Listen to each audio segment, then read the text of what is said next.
Hello friends, welcome back to our channel. இன்றைக்கி நம்ம சேனலில் ஒரு சூப்பரான ஹெல்தியான பொடி ரெசிபி தான் பார்க்க போகிறோம். இது என்ன பொடி அப்படின்னா முருங்கை பொடி தான். இந்த பொடி சுட சுட சாதத்துக்கு, இட்லி, தோசைக்கு வச்சு சாப்பிட்றதுக்கு ரொம்பவே டேஸ்ட்டாக இருக்கும்.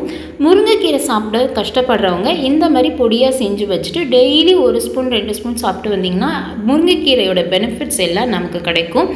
வாங்க இந்த பொடியை எப்படி செய்கிறது அப்படின்றத பார்க்கலாம். ஒரு 1/4 கப் கடலைப்பருப்பை வெறும் வானிலையில் சேர்த்து அது லைட்டாக கலர் சேஞ்ச் ஆகி வாசனை வர அளவுக்கு நம்ம வறுத்து எடுத்துக்குவோம். இப்போ இது லைட்டாக கலர் சேஞ்ச் ஆகிடுச்சு. இதை தனியாக எடுத்து வச்சிடலாம்.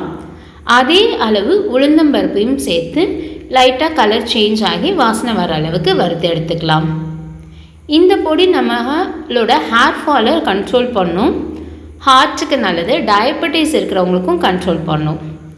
ஒரு 2 ஸ்பூன் மிளகு, 2 ஸ்பூன் சீரகம் சேர்த்து வறுத்து எடுத்துக்கலாம். இது ரெண்டும் கொஞ்சம் லைட்டாக வெடிக்க ஆரம்பிக்கும். அந்த ஸ்டேஜில் இந்த பொடிக்கு தேவையான அளவு கல்லுப்பையும் சேர்த்து நம்ம வறுத்து எடுத்துகிட்டு தனியாக வச்சுக்கலாம். ஒரு 5-6 பல்லு பூண்டு, 10-15 வரமிளகாவை சேர்த்து வறுத்து எடுத்துக்கலாம். காரத்துக்கேற்ப உங்களோட மிளகாவை கூட்டி குறைச்சிக்கோங்க.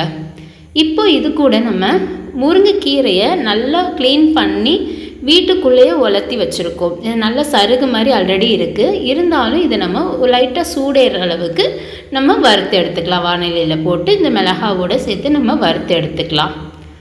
சூடேறினதும் ஸ்டவ் ஆஃப் பண்ணிவிட்டு நம்ம இதெல்லாம் ஆற வச்சு எடுத்துக்குவோம்.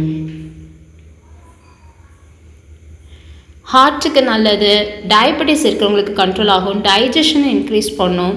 இப்படி நிறைய பெனிஃபிட்ஸ் இருக்கிற நம்ம இந்த முருங்கை பொடியை செஞ்சு வச்சு இதோட பெனிஃபிட்ஸை நீங்கள் எடுத்துக்கலாம். இப்போ எல்லாம் ஆறுனதுக்கப்புறமா மிக்ஸி ஜாரில் சேர்த்து நம்ம அரைச்சி எடுத்துக்க போகிறோம். இதில் பருப்பெல்லாம் போட்டிருக்கோம், அதனால் கொஞ்சமாக பெருங்காயமும் சேர்த்து கொஞ்சம் குறைன்னு அரைச்சிட்டு வந்துடலாம்.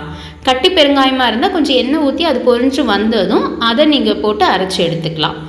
அவ்வளோதான், சூப்பராக முருங்கை பொடி ரெடி ஆகிடுச்சு. நல்லா குறைப்பாக அரைச்சி வச்சிட்டோம். இப்போ இது சாதத்துக்கு, இட்லி, தோசைக்கு வச்சு சாப்பிட்றதுக்கு ரொம்பவே டேஸ்ட்டாக இருக்கும். நீங்களும் ட்ரை பண்ணி பாருங்கள்.